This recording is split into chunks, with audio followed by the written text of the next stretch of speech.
Hello అందరికీ welcome back to Dolly dumplings. ఇవాళ recipe వచ్చేసి బ్రేక్ఫాస్ట్ రెసిపీ మల్టీగ్రెయిన్ దోశని ఎలా చేసుకోవాలో ప్రాసెస్ చూసేద్దాము. మామూలు దోశ కన్నా ఈ దోశలు చాలా టేస్టీగా ఉంటాయి, అలాగే ఎక్కువ ప్రోటీన్స్ కూడా ఉంటాయండి. హెల్త్ కూడా చాలా మంచిది.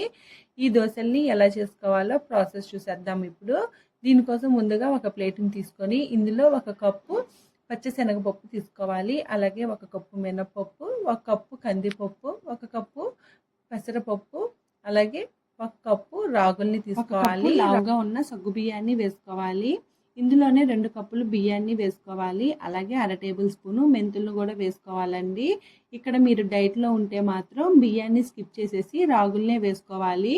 మీరు ఈ క్వాంటిటీస్ అన్నీ ఒకే కప్పుతో మెజర్ చేసుకొని వేసుకోవాలండి. ఇప్పుడు ఒక బౌల్ని తీసుకొని ఇవన్నీ ఈ బౌల్లోకి ట్రాన్స్ఫర్ చేసుకొని వాటర్ని యాడ్ చేసి 2-3 సార్లు శుభ్రంగా వాష్ చేసుకొని వాటర్ని వంపేసి మళ్ళీ ఈ పప్పు బియ్యం మునిగే వరకు నీళ్ళని పోసుకొని కనీసం ఒక 6 గంటల పాటు నానబెట్టుకోవాలి. అలాగే ఈ దోశల కోసం పిండి పొలవడం అలాంటివి ఏమీ అవసరం లేదండి, అప్పటికప్పటికే చేసేసుకోవచ్చు. చూడండి, ఇక్కడ నేను ముందు రోజు నైటు ప్రిపేర్ చేసి పెట్టుకుంటున్నానండి, మరుసటి రోజుకి బ్రేక్ఫాస్ట్ గాను. ఇప్పుడు మూత పెట్టేసి ఓవర్ నైట్ అలాగే ఉంచేసాను. ఉదయానికి చూడండి, ఒక కప్పులో మనం ఏ కప్పుతో అయితే బియ్యం పప్పుని తీసుకుంటామో ఆ కప్పుతో ఒక కప్పు అటుకుల్ని తీసుకుని ఒక 2 నిమిషాల పాటు నానబెట్టుకోవాలి. అలాగే అటుకులు అనేది ఆప్షనల్ అండి, అటుకులు వేసుకుంటే దోశలు అనేది సాఫ్ట్గా వస్తాయి. చూడండి, అటుకులు కూడా నానిపోయాయి. అలాగే మనం ముందు రోజు నైట్ నానబెట్టుకున్న పప్పు బియ్యం కూడా చక్కగా నానిపోయింది. ఇప్పుడు వీటిల్ని ఒకసారి శుభ్రంగా వాష్ చేసుకొని వాటర్ని వంపేసి తీసుకోవాలి. అలాగే మనం ముందుగా నానబెట్టుకున్న అటుకులను కూడా ఇందులోనే వేసుకొని ఒకసారి బాగా మిక్స్ చేసుకున్న తర్వాత వీటిని రుబ్బుకోవడం కోసం ఒక మిక్సీ జార్ని తీసుకొని ఇందులో కొద్దిగా ఈ బియ్యం పప్పుని వేసుకొని ఇందులోనే 2 పచ్చిమిరపకాయలు, అలాగే 1 ఇంచు అల్లంని చిన్న ముక్కలుగా కట్ చేసి వేసుకోవాలి. అలాగే 1 టేబుల్ స్పూను జీలకర్ర, 1 టేబుల్ స్పూను సాల్ట్ని వేసుకొని ఇందులోనే కొద్దిగా వాటర్ని యాడ్ చేసుకొని మూత పెట్టుకొని కాస్త బరక ఉండేలాగా మిక్సీ పట్టి తీసుకోవాలి. చూడండి, ఇక్కడ వీడియో క్లిప్లో చూపించే విధంగా మిక్సీ పట్టుకోవాలండి, మరీ మెత్తగా మిక్సీ పట్టేసుకోవద్దు. ఇలా మిక్సీ పట్టుకున్న ఈ పిండిని ఒక బౌల్లోకి ట్రాన్స్ఫర్ చేసుకోవాలి. అదేవిధంగా రిమైనింగ్ పప్పు బియ్యాన్ని కూడా మిక్సీ పట్టుకొని తీసుకోవాలి. చూడండి, పిండిని ఒకసారి బాగా మిక్స్ చేసుకోవాలి. ఈ దోశ బ్యాటర్ అనేది ఈ కన్సిస్టెన్సీలో ఉండేలాగా చూసుకోవాలి. అలాగే సాల్ట్ సరిపోయిందో లేదో చెక్ చేసుకొని సాల్ట్ను కూడా అడ్జస్ట్ చేసుకొని మూత పెట్టేసుకొని పక్కన పెట్టుకోవాలి. ఇప్పుడు ఈ దోశల్లోకి చట్నీని ప్రిపేర్ చేసుకుందాము. దీనికోసం స్టవ్ ఆన్ చేసుకొని కడాయి పెట్టుకొని 1 కప్పు వేరుశెనగ పప్పుల్ని వేసుకొని మంటని లో ఫ్లేమ్లో మాత్రమే ఉంచి ఈ వేరుశెనగ పప్పుల్లో నుంచి పచ్చివాసన పోయి లైట్గా కలర్ చేంజ్ అయ్యే వరకు వేపుకోవాలండి. మీరు మంటని హై ఫ్లేమ్లో పెట్టి మాత్రం అస్సలకి వేపద్దు, కలర్ చేంజ్ అయిపోతాయి, లోపల వరకు సరిగా వేగవండి. ఇలా వేగిన వీటిల్ని ఒక ప్లేట్లో తీసుకోవాలి. ఇప్పుడు ఇందులోనే 2 టేబుల్ స్పూన్ల వరకు ఆయిల్ వేసుకొని ఆయిల్ వేడైన తర్వాత 3 పచ్చిమిర్చిని సన్నగా కట్ చేసి వేసుకోవాలి. అలాగే 1 ఇంచు అల్లము, ఇందులోనే 2 వెల్లుల్లి రెబ్బల్ని పొట్టు తీసి వేసుకోవాలి. అలాగే 1 చిన్న సైజు ఆనియన్ తరుగు కూడా వేసుకొని ఇవి లైట్గా కలర్ చేంజ్ అయ్యే వరకు కలుపుతూ వేపుకోవాలి. అలాగే మంటని మీడియం ఫ్లేమ్లో ఉంచి వేపుకోండి.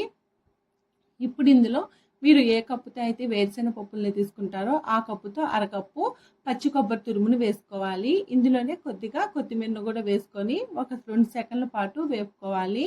ఇలా వేగిన తర్వాత ఇప్పుడు ఇందులో మీ రుచికి తగ్గట్టు చింతపండుని యాడ్ చేసుకోవాలి. చింతపండుని మరీ ఎక్కువ యాడ్ చేసేయద్దండి, చట్నీ అనేది పుల్లగా అయిపోతుంది. ఈ చింతపండు వేసిన తర్వాత ఇందులో 2 టేబుల్ స్పూన్ల వరకు పుట్నాల పప్పుని వేసుకోవాలి.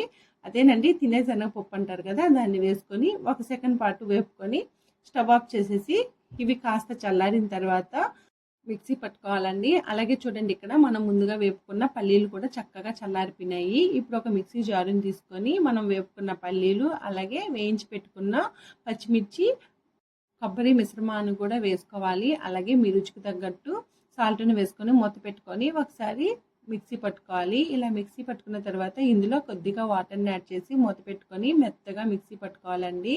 మీకు వీలైనంత మెత్తగా మిక్సీ పట్టుకోండి. ఇలా మిక్సీ పట్టుకున్న తర్వాత ఒక బౌల్లోకి తీసుకోవాలి. అలాగే కొద్దిగా వాటర్ని మిక్సీ జార్లో వేసుకొని ఆ వాటర్ని కూడా ఈ చట్నీలో యాడ్ చేసుకోవాలి. ఇప్పుడు ఈ చట్నీకి పోపు పెట్టుకోవడం కోసం స్టవ్ ఆన్ చేసుకొని కడాయి పెట్టుకొని ఇందులో 2 టేబుల్ స్పూన్ల వరకు ఆయిల్ వేసుకొని ఆయిల్ వేడైన తర్వాత పోపు దినుసుల్ని వేసుకోవాలండి. నేను ఇక్కడ 1/2 టేబుల్ స్పూన్ ఆవాలు, 1/2 టేబుల్ స్పూన్ జీలకర్ర, 1 టేబుల్ స్పూన్ మినపప్పు వేశాను. ఇందులోనే 2 ఎండుమిరపకాయలని తుంచి వేసుకోవాలి. ఇవి కాస్త వేగిన తర్వాత ఒక రెమ్మ కరివేపాకును కూడా వేసుకొని ఒకసారి బాగా మిక్స్ చేసుకొని స్టవ్ ఆఫ్ చేసేసుకొని మనం ముందుగా ప్రిపేర్ చేసి పెట్టుకున్న చట్నీలో వేసుకోవాలి. అంతేనండి, ఇక్కడ మల్టీగ్రెయిన్ దోశలోకి చట్నీని ప్రిపేర్ చేసేసుకున్నాము. ఈ చట్నీని తప్పకుండా ట్రై చేయండి, చాలా బాగుంటుంది. ఇప్పుడు దీన్ని పక్క పెట్టేసుకొని మనం ముందుగా మిక్సీ పట్టుకున్న ఈ దోశ బ్యాటర్ని ఒకసారి మళ్ళీ బాగా మిక్స్ చేసుకోవాలి. అలాగే దోశ బ్యాటర్ అనేది నేను ఇక్కడ చూపించే విధంగా ఉండాలండి, మరీ పలచగా చేసేసుకోవద్దు. ఈ మాత్రం థిక్నెస్తో ఉండాలి. ఇప్పుడు స్టవ్ ఆన్ చేసుకొని ప్యాన్ పెట్టుకొని ప్యాన్ బాగా వేడైన తర్వాత కొద్దిగా వాటర్ని యాడ్ చేసుకొని ఇప్పుడు మనం మిక్సీ పట్టుకున్న పిండిని ఒక గెంటి పిండిని పాన్ మీద వేసుకొని ఇలా పలచగా స్ప్రెడ్ చేసుకోవాలండి. మంటని లో ఫ్లేమ్లో పెట్టి ఈ దోశల్ని కాల్చుకోవాలి. చూడండి, దోశని ఇలా స్ప్రెడ్ చేసుకున్న తర్వాత పైన తేమ కాస్త ఆరిన తర్వాత ఈ దోశ చుట్టూ 1 టేబుల్ స్పూన్ వరకు ఆయిల్ని నేను ఇక్కడ వీడియో క్లిప్లో చూపించే విధంగా స్ప్రెడ్ చేసుకోవాలి. ఈ ఆయిల్కి బదులు మీరు నెయ్యిని కూడా యూజ్ చేయొచ్చండి. ఇప్పుడు ఈ దోశని నేను ఇక్కడ వీడియో క్లిప్లో చూపించే విధంగా ఎర్రగా కాల్చుకొని మరోవైపుకి టర్న్ చేసుకొని మరోవైపు కూడా ఎర్రగా కాల్చుకోవాలి. మరోవైపు కాల్చుకునేది ఆప్షనల్ అండి. చూడండి, నేను 2 వైపులా కాల్చాను. చూసారు కదా దోశల్ని ఎలా వేసుకోవాలో. అదేవిధంగా రిమైనింగ్ పిండిని కూడా మీకు ఎన్ని దోశలు కావాలో అన్ని దోశల్ని వేసుకోవచ్చండి.